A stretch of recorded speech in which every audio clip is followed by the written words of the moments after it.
bien avant le temps d'Abraham, depuis le temps d'Abel, et en poursuivant tout au long des Écritures. La question primordiale est celle de la justice, qui vient de la foi.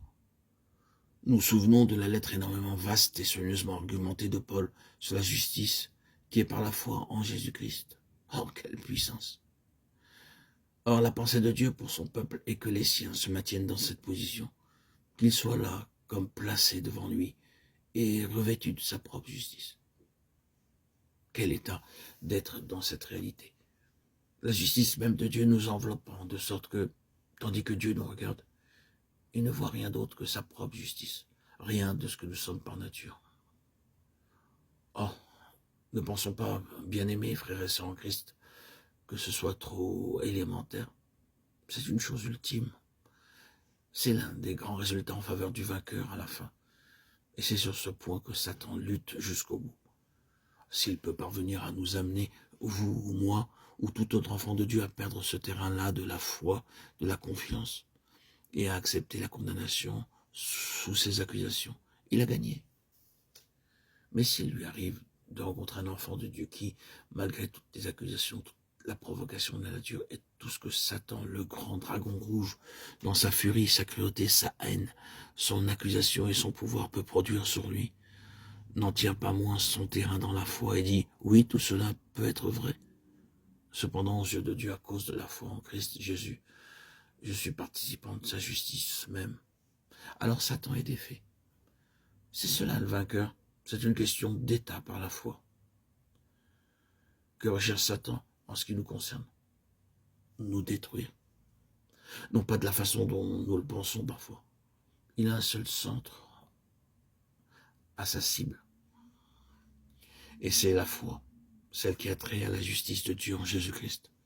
C'est là son objectif, et c'est la raison pour laquelle la justice est comparée à une cuirasse.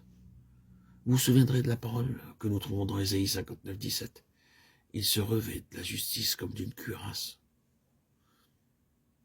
Et nous avons aussi, dans Éphésiens 6, 14, l'expression « la cuirasse de la justice ». Ici, voyez-vous, les parties vitales de notre constitution spirituelle sont impliquées. La cuirasse de la justice, c'est la protection du cœur.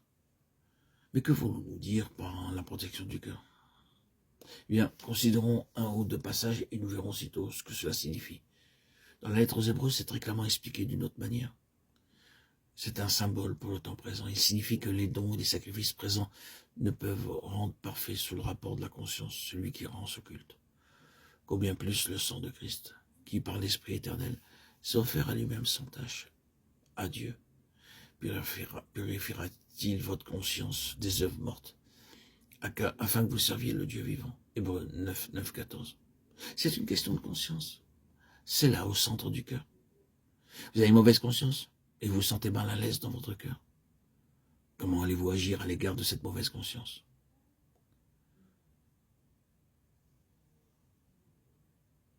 Oh, quelle parole est celle-ci ne peuvent rendre parfait sous le rapport de la conscience celui qui rend ce culte. Hébreux 9, 9, 14. Sous le rapport de la conscience. Tenez fermement cela. Rendu parfait sous le rapport de la conscience, c'est là le point en litige, c'est ce que Dieu veut régler.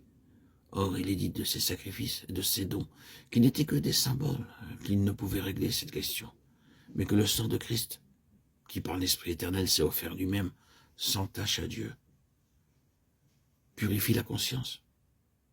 La conscience est rendue parfaite.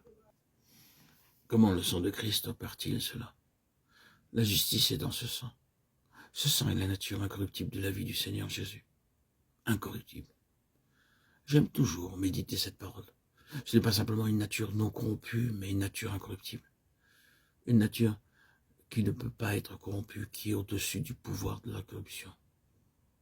Qui de vous me convaincra de péché? Y a-t-il eu un homme qui ait pu lancer au monde un défi de la sorte?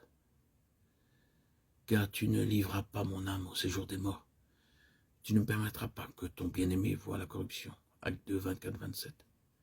La mort n'avait aucun pouvoir sur lui, car il n'y avait en lui aucune corruption.